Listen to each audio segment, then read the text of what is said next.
সাংবাদিক বন্ধুদের স্বাগত জানাই। প্রবীণবাবু উল্লেখ করেছেন প্রদেশ কংগ্রেস সহ রাজ্যে আরো দুটো রাজনৈতিক দল, ত্রিপুরা পিপুলস পার্টি এবং গণমঞ্চ, আমরা তিনটি দল মিলে বিগত লোকসভা নির্বাচনে 8 দলের একটা জোট আমরা প্রতিদ্বন্দ্বিতা করছি। পরবর্তী সময় আমাদের ধারাবাহিকতা বজায় রেখে আমরা আগামী বিধানসভার উপনির্বাচন ধর্মনগরে এবং রাজ্যের 28টি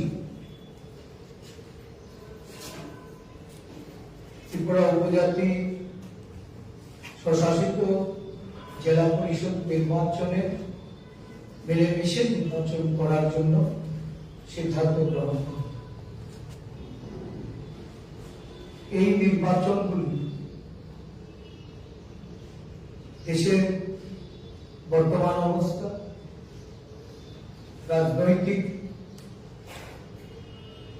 সামাজিক, অর্থনৈতিক বিভিন্ন দিক থেকে দেশের জন্য এবং রাজ্যের জন্য অত্যন্ত গুরুত্বপূর্ণ এবং এই নির্বাচনে গণতান্ত্রিক চেতনা সম্পন্ন মানুষ ঐক্যবদ্ধভাবে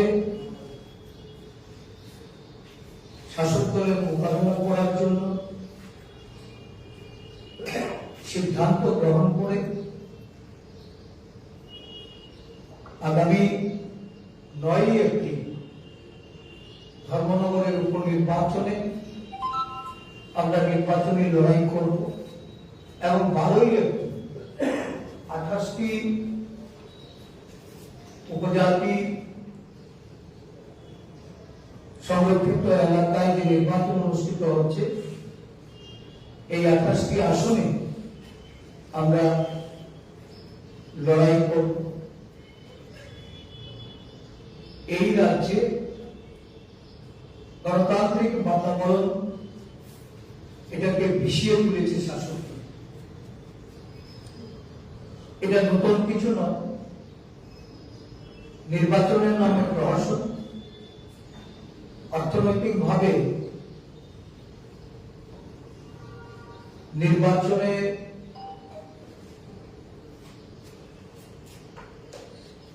বেআইনি ভাবে অর্থের আস্ফালনে মানুষের ভোটাধিকার হরণ করা, বিরোধী দলের কর্মসূচিতে বাধা দান করা, বিরোধী দলের প্রার্থী মনোনয়ন জমা দিতে গেলে সেখানে বাধা সৃষ্টি করা,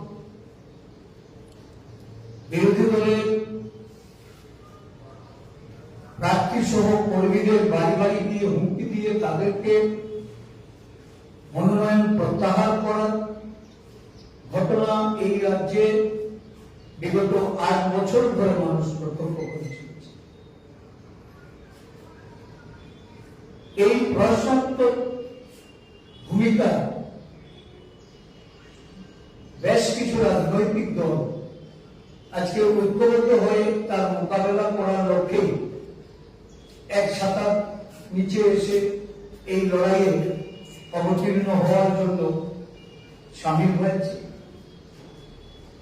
প্রদেশ কংগ্রেসের পক্ষ থেকে ধন্যবাদ জ্ঞাপন করব ত্রিপুরা পিপুলস পার্টির নেতৃবৃন্দদের, যারা এই লড়াইয়ের জন্য নিজেদেরকে সংবদ্ধ করার লক্ষ্যে এই ত্রিদলীয় জোটের মধ্য দিয়ে তারা নিজেদেরকে যুক্ত করেছেন।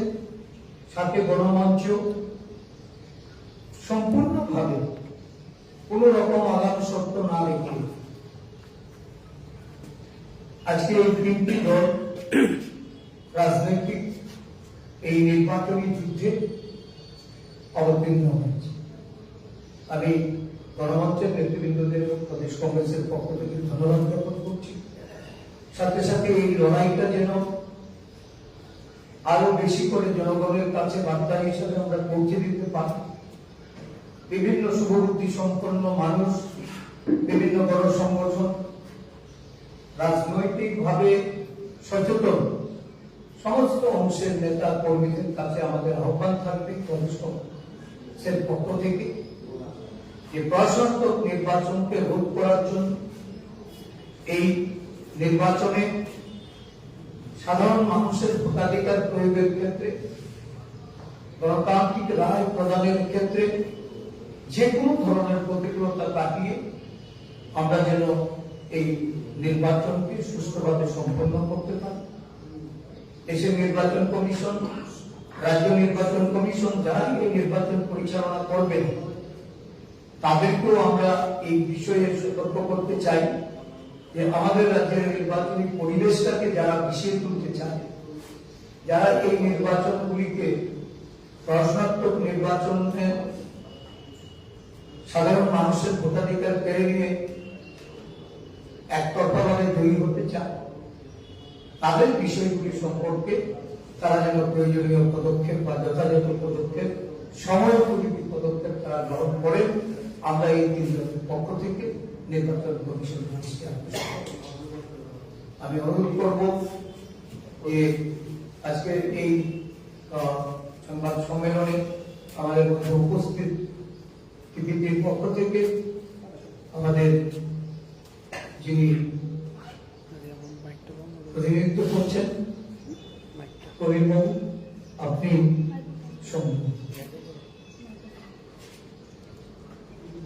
আজকে কংগ্রেস, টিপিপি এবং গণমঞ্চের যৌথ প্রেস কনফারেন্সে আমাদের আমন্ত্রণে সারা দিয়ে যে সমস্ত সাংবাদিক বন্ধুরা এসেছেন তাদের সবাইকে আমি পিপলস পার্টির পক্ষ থেকে অভিনন্দন জ্ঞাপন করছি। আজ আমরা তিনটি রাজনৈতিক দল যৌথভাবে শুধু নির্বাচন নয়, ত্রিপুরা রাজ্যে গণতন্ত্রকে টিকিয়ে রাখতে এই জনবিরোধী বেশিরভাগী সরকার রাজ্যে এবং সারা দেশের শাসন ক্ষমতা থেকে সরাতে গণ আন্দোলন শুরুয়াত করার লক্ষ্যে একজোট হয়েছি এবং সেই জোটের বার্তা দিতে আমরা আজ এই প্রেস কনফারেন্সের আয়োজন করেছি। আমরা ত্রিপুরা পিপলস পার্টির পক্ষ থেকে আপনাদের মাধ্যমে রাজ্যের আপামর গণতান্ত্রিক জনগণের কাছে এই আহ্বানটুকু রাখছি। হয়তো আপনারা অনুধাবন করতে পারছেন এই রাজ্যে কিংবা সারা দেশে বিজেপি ক্ষমতায় আসার পর থেকে কিভাবে একের পর এক জনবিরোধী নীতি, কৃষক বিরোধী আইন, শ্রমিক বিরোধী শ্রমবোর্ড, জনজাতি বিরোধী আইন, যেমন ফরেস্ট কনজারভেশন অ্যাক্টের মতো আইন লাগু করার মধ্য দিয়ে কিভাবে দেশে একের পর এক গণতান্ত্রিক কাঠামোকে, মানুষের অধিকারকে খর্ব করার চেষ্টা করছে এবং একেবারে অধিকারকে চূর্ণ বিচূর্ণ করে দিচ্ছে। আজকের এই বিজেপি সরকার সারা দেশে সর্বত্র সাম্প্রদায়িকতার ভিত্তিতে, সাম্প্রদায়িক বিভেদের মাধ্যমে, জাতি বিদ্বেষের মাধ্যমে, ধর্মীয় বিভেদের মাধ্যমে তার শাসন ক্ষমতাকে টিকিয়ে রাখতে উঠে পড়ে লেগেছে। আমাদের পার্শ্ববর্তী রাজ্য মণিপুর আমাদের সাথে জ্বলন্ত উদাহরণ। কিভাবে সেখানে যদি ভাতৃপ্রতিম জনগোষ্ঠীরা একের উপর এক মানে হিংসাত্মক মানে কার্যকলাপ চালিয়ে যাচ্ছে। আমাদের ত্রিপুরা রাজ্য আজ এর বাইরে নয়। ত্রিপুরা রাজ্যে আজ বিজেপির কাছে উগ্র ধর্মীয় বাদের এবং সাম্প্রদায়িকতার বাইরে তার নির্বাচন গাওয়ার তার কাছে কোনো হাতিয়ার নেই। আজকে দিল্লিতে বসে তারা এই দুটি দল এতদিন ধরে তারা একের উপর ইয়ে করার পর কিভাবে তারা সেখানে মানে গোষ্ঠী করছে আমরা সবাই দেখতে পাচ্ছি। তো এই পরিস্থিতি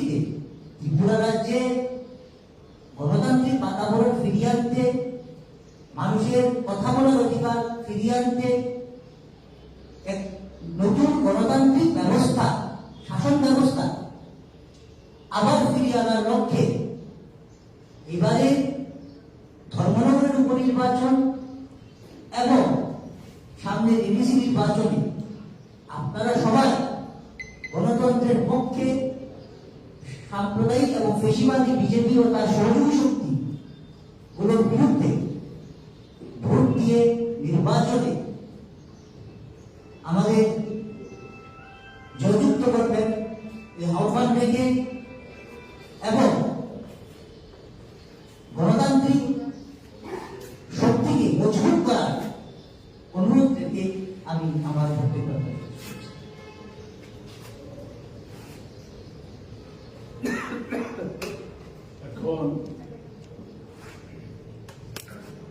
এখন আমি অনুরোধ করব আমাদের গণমঞ্চের পক্ষ থেকে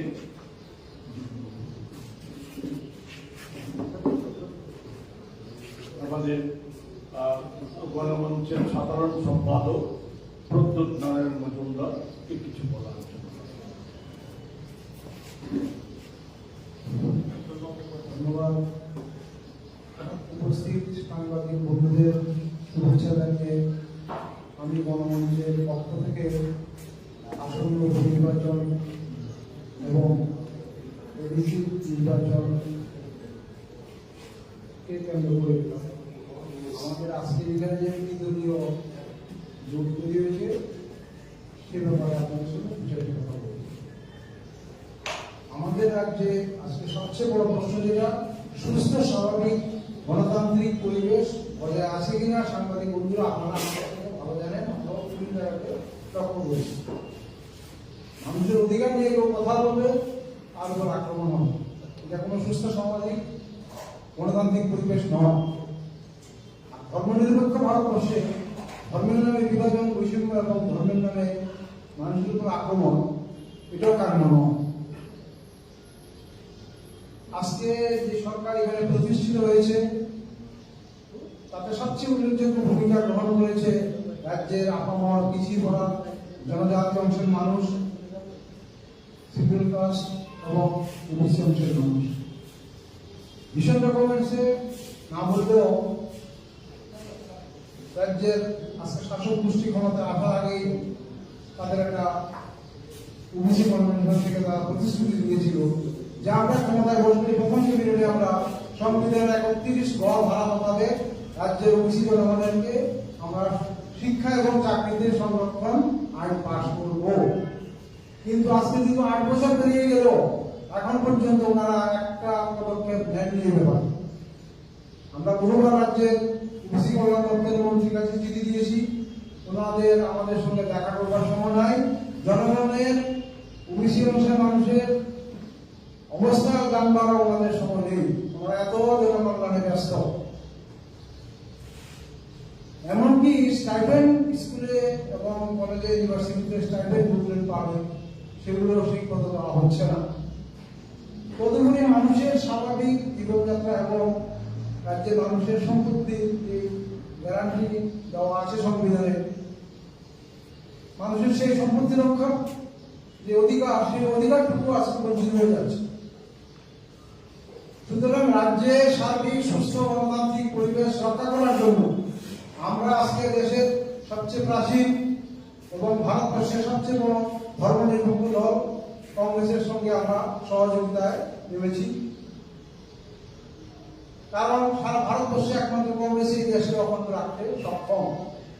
আর যারা যত কথাই বলব, সারা দেশের মানুষ আজকে লক্ষ্য করছে কি হচ্ছে দিল্লিতে আর কি হচ্ছে সারা দেশে, আপনারাও জানেন।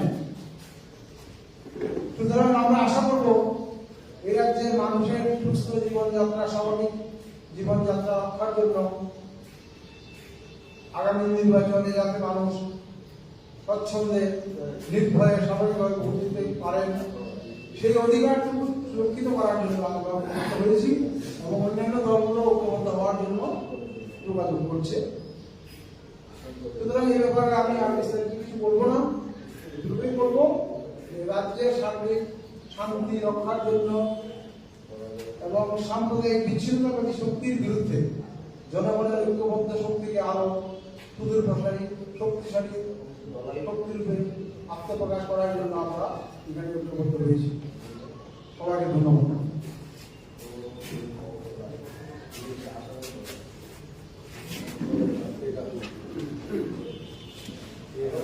বলার আমি দীর্ঘায়িত করবো না, বলার বিষয় আমাদের বলার বিষয় প্রেস নোটে আছে, দেওয়া আছে, দয়া করে আপনারা দিয়ে দেবেন। আমি সংক্ষিপ্ত ভাবে শুধু আপনাদের মাধ্যমে রাজ্যবাসী এবং রাজ্যের রাজনৈতিক দলগুলির উদ্দেশ্যে দুটো বিষয় উল্লেখ করতে চাই। আশিস বাবু বলেছেন প্রেক্ষাপট, এবং আপনারাও জানেন ধর্মনগর উপনির্বাচন ঘোষণার পূর্বেই আমাদের প্রদেশ কংগ্রেস আমাদের অভিমত আমরা প্রকাশ করেছি। আমরা আশ্চর্যের সঙ্গে লক্ষ্য করলাম তারপর সিপিআইএম দল ওনারা তাদের প্রার্থী ঘোষণা করেছে, এডিসির প্রার্থী ঘোষণা করেছে। স্বাভাবিক, তাদের দলীয় ব্যাপার, তারা ঘোষণা করতে পারে, এ নিয়ে আমাদের কোনো কিছু বলার নেই। আমরা আগেও বলিনি, এখনো বলছি। শুধু একটা হিসাব, যে মূল্যায়নটা উনি একটা আমাদের দলের একজন প্রতিষ্ঠিত নেতার বক্তব্যের পরিপ্রেক্ষিতে সিপিআইএম দলের সাধারণ রাজ্যের যিনি সম্পাদক, উনি যেটা বলার চেষ্টা করেছেন, আমি শুধু একটা তথ্য আপনাদেরকে দিচ্ছি। 2013 সালের বিধানসভা নির্বাচন এই ধর্মনগর কেন্দ্রে বিজেপি ভোট পেয়েছিল 652, শতকরার হিসাবে 1.96%। সিপিআইএম ভোট পেয়েছিল 16,147, আর আমাদের জাতীয় কংগ্রেস প্রার্থী বিজয়ী হয়েছিল 17,941টা ভোট। 18 নির্বাচন একটা পরিবর্তনের পক্ষে ভোট হয়েছে, সেটা আমি এখানে তথ্য উল্লেখ করতে চাই। 23 নির্বাচন সিপিআইএম প্রার্থী আর বিজেপি প্রার্থীর ব্যবধান ছিল 1,108 কোটি, আর কংগ্রেস বিজেপি এবং কংগ্রেস প্রার্থী ব্যবধান ছিল। আমরা সকলে জানেন, পদ্ধতিগুলি উল্লেখ করতে চাই না, ব্যবধান ছিল 1,108। ফলে কিসের ভিত্তিতে মূল্যায়ন করেছেন যে আমরা জামানত রক্ষা করা জায়গায় আছে কিনা গোটা রাজ্যে গণতান্ত্রিক হচ্ছে। ফলে এটা একটা দিক। আরেকটা বিষয়, মুখ্যমন্ত্রী প্রার্থী ঘোষণা, তাদের দলীয় প্রার্থী ঘোষণার সাথে সাথে বলে দিলেন যে নির্বাচনে বিজেপি প্রার্থীর জয়টা শুধু মানে সময়ের ব্যাপার, মানে জয় হয়ে গেছে। সে থেকে আমাদের আশঙ্কা খানিকটা বলেছে, আমি পুনরাবৃত্তি করতে চাই না। হয়তো ওনারা হিসাব করছেন যে এই উপনির্বাচনটাকেও বক্সনগর বা ধনপুরের উপনির্বাচন বা রাজ্যে ওই 8 ভোট দলের বিধানসভা কেন্দ্রের উপনির্বাচন, যে নির্বাচনের মধ্য দিয়ে মুখ্যমন্ত্রী নির্বাচিত হয়েছে, অনুরূপ নির্বাচনের মধ্যেই করে দিয়েছে। সেই জায়গাতে দাঁড়িয়ে এবং এডিসি নির্বাচনকে সামনে রেখে শুধু একটা কথাই বলবো, এডিসিতে প্রমাণিত হয়ে গেছে, আমি প্রেস নোটে আছে, যে এই রাজ্যে পাহাড়ি জনগোষ্ঠীর মানুষের জন্য ত্রিপুরা ভারত মুক্তির পর এর যাবতীয় যা কিছু উন্নয়ন অধিকার, এই সবগুলির পেছনে আমি কোন দলকে খাটো না করেও শুধু বড় উদ্যোগগুলির পেছনে সবচাইতে বড় উল্লেখযোগ্য অবদানই আছে আমাদের জাতীয় কংগ্রেস নেতৃত্বাধীন কেন্দ্রীয় সরকারে। আমি কোন বিতর্কিত বিষয়ে যেতে চাই।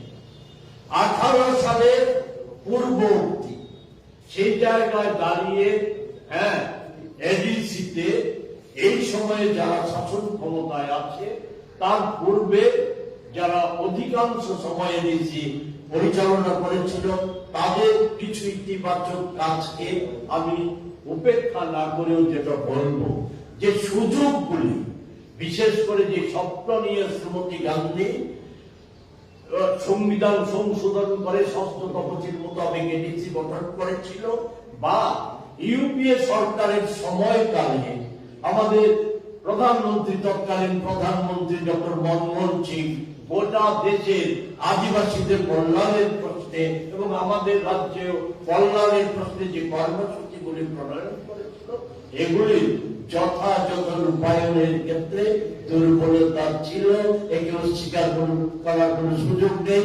এই দুর্বলতার কারণে এক সময়ে সবচাইতে আদিবাসীদের মধ্যে সংগঠিত সবচাইতে বৃহৎ শক্তি সিপিআইএম, তাদের আজকে যে করুণ দশা, এর ফলই কিন্তু এটা এই ব্যর্থতাকে যারা অস্বীকার করে এটা সত্যকে আড়াল করার চেষ্টা।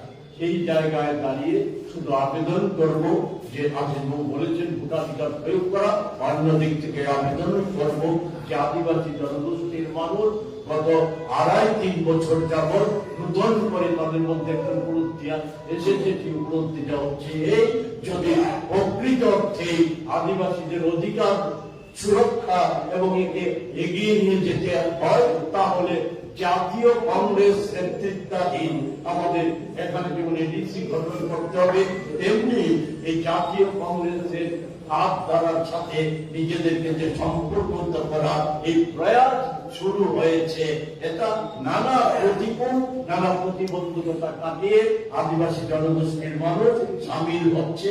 এটা এই আগামী ভোটের বাক্সে এটা প্রতিফলিত হবে, এই বিশ্বাস। এবং সর্বশেষ আবেদন করব এই মানুষ যাতে নির্ভয়ে তার ভোটাধিকার প্রয়োগ করতে পারে। আশিস বাবু দাবির সাথে আবারও আমি দাবি করছি প্রশাসন যাতে এক্ষেত্রে তার নিশ্চয়তা দিতে প্রশাসন এগিয়ে আসে। অন্যদিক থেকে এই রাজ্যের ধর্মনিরপেক্ষ গণতান্ত্রিক সকল অধিকের মানুষের কাছে আবেদন করব যে ভোট যাতে মানুষ নির্ভয়ে দিতে পারে, সে কি ধর্মনগরই হোক আর কি এডিসি অঞ্চলেই হোক, সেই প্রয়াস যাতে মানুষ ঐক্যবদ্ধ হবে, এই কথা কয়েকটি বলে আমার কথা বলা শেষ।